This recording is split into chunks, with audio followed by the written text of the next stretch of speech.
वरिष्ठ पत्रकार राम बहादुर राय की पुस्तक आइन ए हिंद अनकही कहानी का विमोचन समारोह एवं परिचर्चा दिल्ली स्थित राष्ट्रीय उर्दू भाषा परिषद हिंदू भवन में आयोजित की गई।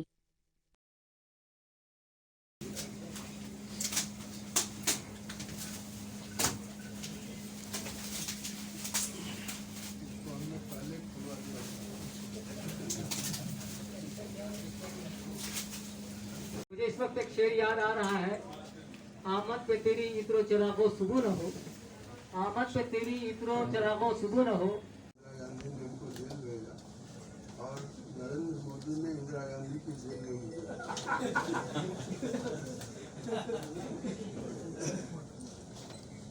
इस आयोजन में हमारे मुख्य अतिथि आदरणीय नजीब जंग साहब, प्रोफेसर शाहिद अख्तर जी। एक घटना मैं आपको पहले बताता हूँ। जब दिल्ली में ये किताब आई तो मैं उसको लेकर के नृपेंद्र मिश्र जी के पास गया और उनको हमने पहली प्रति भेंट की। किताब उन्होंने हाथ में लिया और कहा कि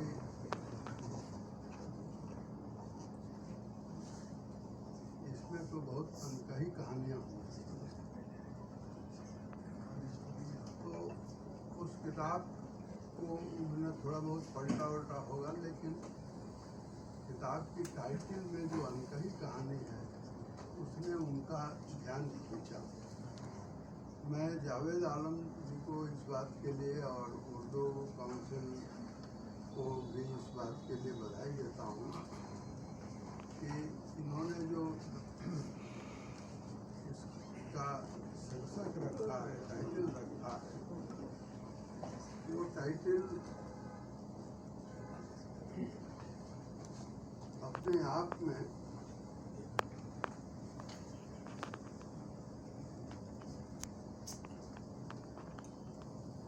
और यहाँ पीछे अगर आप बैनर देखेंगे तो उस बैनर में भी उस टाइटल है। ये हिंदी में जिसको संविधान कहते हैं, संविधान से मुझे लगता है कि ज़्यादा पावरफुल शब्द है आईने हिंद।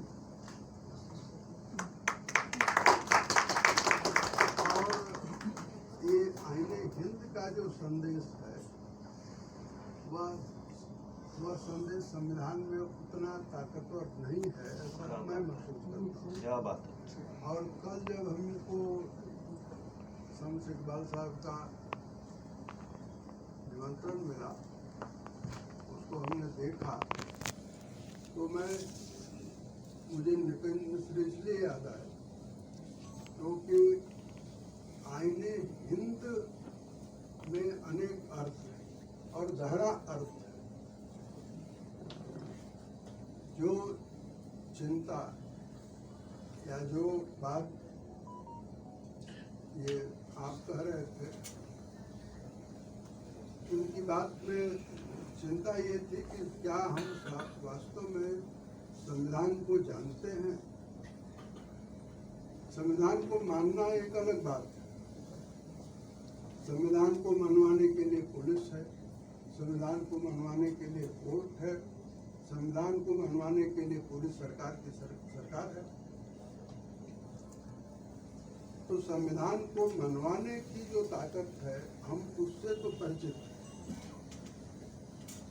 लेकिन जरूरत इस बात की है, और आज पुस्तक दिवस के अवसर पर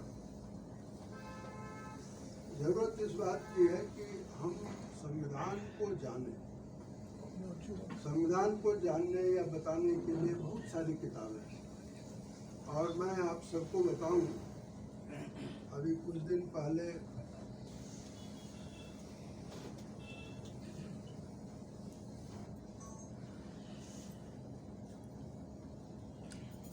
वाली एस नरीमन का देहांत हुआ है। उनकी जिंदगी की जो आखिरी किताब, उन्होंने बहुत सारी किताबें लिखी, लेकिन फाली एस नरीमन की जो आखिरी किताब है, you must know your constitution,